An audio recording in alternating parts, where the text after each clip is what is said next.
The Dodgers and Rays have made a trade with Tyler Glasnow going to LA. Let's talk about it. You are Locked On MLB Prospects, part of the Locked On Podcast Network. Your team every day.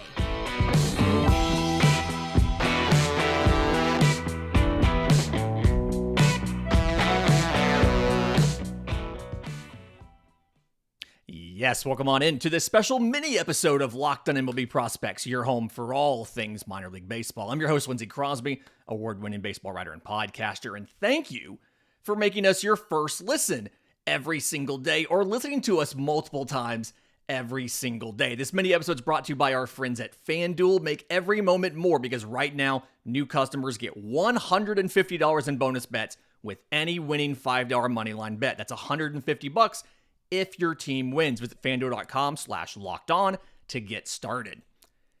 So there has been a trade between the Tampa Bay Rays and the Los Angeles Dodgers. It is not technically official yet. We'll get into that in just a second. But the trade here is going to the Los Angeles Dodgers. They get the rotation help that they, I'm going to say, desperately needed, right? They're going to get right-hand pitcher Tyler Glasnow, who's on a one-year deal. He's owed $25 million this year. And they're going to get outfielder Manny Margot, who is under contract this year for $10 million. The Rays are sending $4 million to help offset that cost. It is hilarious to me that the Rays are sending the Dodgers money in this, but that's how baseball works. And then Manny Margot does have a mutual option for 2025 at $12 million, and those almost never get picked up.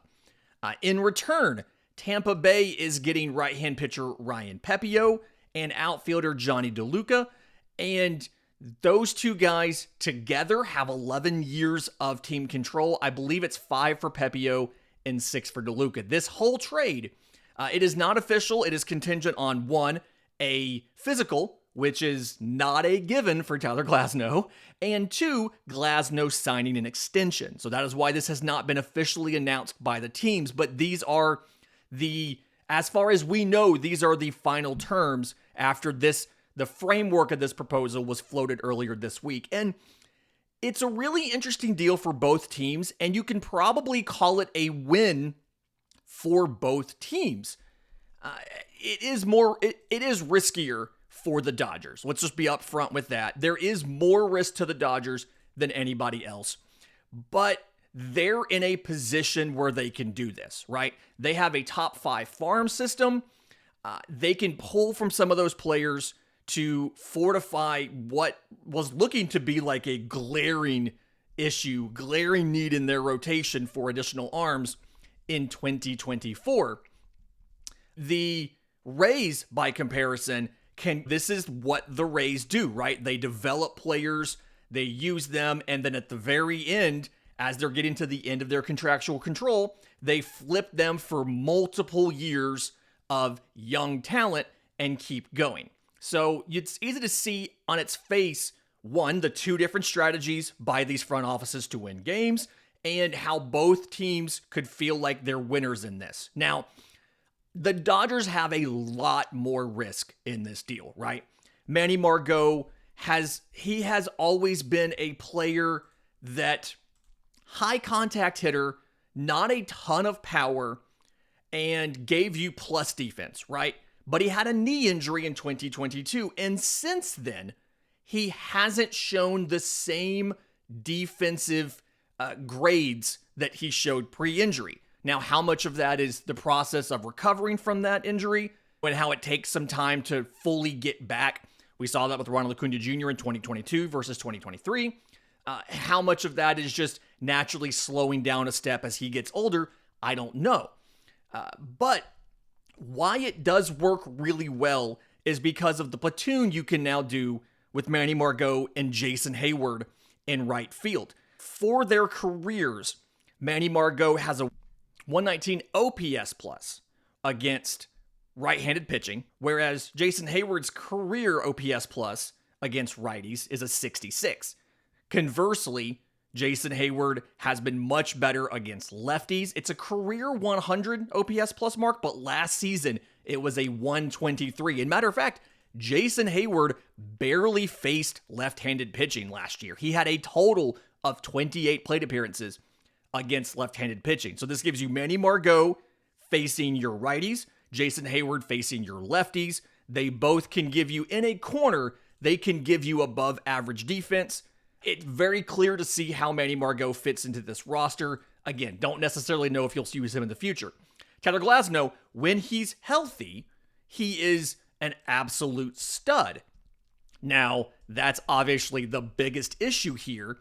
When Tyler Glasnow is healthy, he is a stud. He has, his fastball sits in the upper 90s. His slider, which is up into the 90s at times.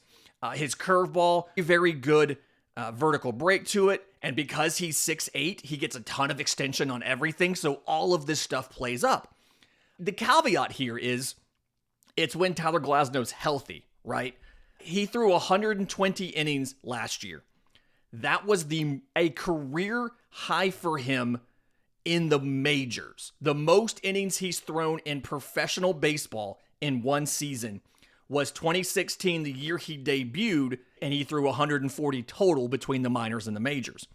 And so it feels like the Dodgers, one, are obviously aware of that, and they're going to have plans using all of their different pitching depth to manage his innings, because the goal here is not, we need Tyler Glasnow for June and July. We need Tyler Glasnow for October. And they're going to do everything they have to do to manage his innings, to get him to October healthy and in a position to go out in the postseason and give them what they sorely needed, because you saw what happened last year when they got destroyed by running guys like Lance Lynn out there, who I believe gave up 4 consecutive home runs to Diamondbacks hitters in one of those games. The flip side of this, Ryan Pepiot to the Rays, and then Jonny Deluca. Deluca, real quick. Hit for power as a prospect in the minors, didn't hit for a ton of power in the majors. And I don't necessarily think he's ever going to be a plus hitter, but it feels like a lot of his power ends up coming pull side. We've seen Isaac Paredes in Tampa Bay be a guy that has very low exit velocities, relatively speaking, but good home run potential because he can pull balls very well and hit home runs. So it feels like he's a candidate for that kind of work with Tampa, right? Defensively, I don't know where you play him. I think he's fine at all 3 positions. He obviously doesn't supplant Ronny Rosarena. He probably doesn't supplant Josh Lowe. Maybe he splits time with Luke Raley. As far as the backup goes, maybe you look at Jose Siri and you're like, yeah, he's an elite center field defender. He's got plus power, but he also had an atrocious on-base percentage. And so, I want to say he had 267 on base, which I don't know how you even do that and still be a full-time starter. It's wild.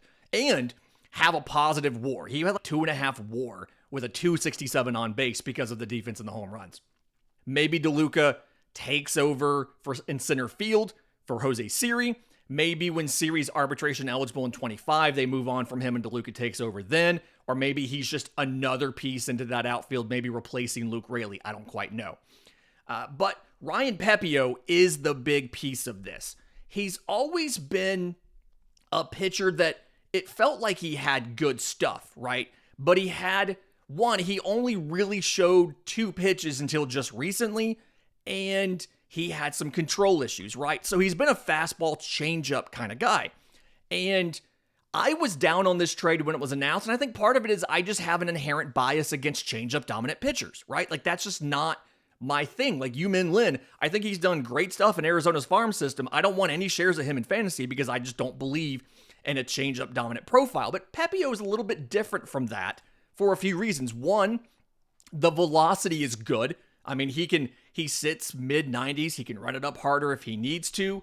And then after his oblique injury, when he came back in 2023, the walks were significantly lowered, right? He got 42 innings in 2023, and he had 1.1 walks per 9 innings. Contrast that with when he debuted in 2022. It was only 36 1/3 innings, so granted, there's some sample size issues there, but he had 6.7 walks per 9 innings. And his time in the minors, he's hovered around 4 walks per 9 innings. Some of the improvement was when his slider, he started throwing it harder, more like a slider cutter hybrid kind of thing. And that's very much a Rays thing. It feels like a lot of the Rays guys like to throw those harder sliders. Now, when he did that, sometimes the changeup would lose a little bit of effectiveness because mechanically it was hard to keep the right feel for both of those. I'm curious to see what Tampa Bay does with Ryan Pepiot. I would understand either way if you said Tampa Bay won this trade. I would understand if you said that Los Angeles won this trade. Both of them entirely fits into the way that they've built these teams. And if Glasnow stays healthy, this could be a trade that significantly helps both teams down the line. Stay tuned to the Locked On Podcast Network. I guarantee you we'll have more of our shows talking about this. Locked On Dodgers, Locked On Rays. I'm sure Locked On MLB will be talking about this as well. We will be back on Monday. Reminder, if you have questions for us, I'm on Twitter at Crosby Baseball. That mailbag is on Monday. All of the rest of the ways to reach us in the episode description, in the show notes, in there as well. Also, link to our podcast survey. I want to hear from you, things we can improve, things we can change. Until next time, enjoy the weekend, and remember, it's always a great time to pay a minor leaguer.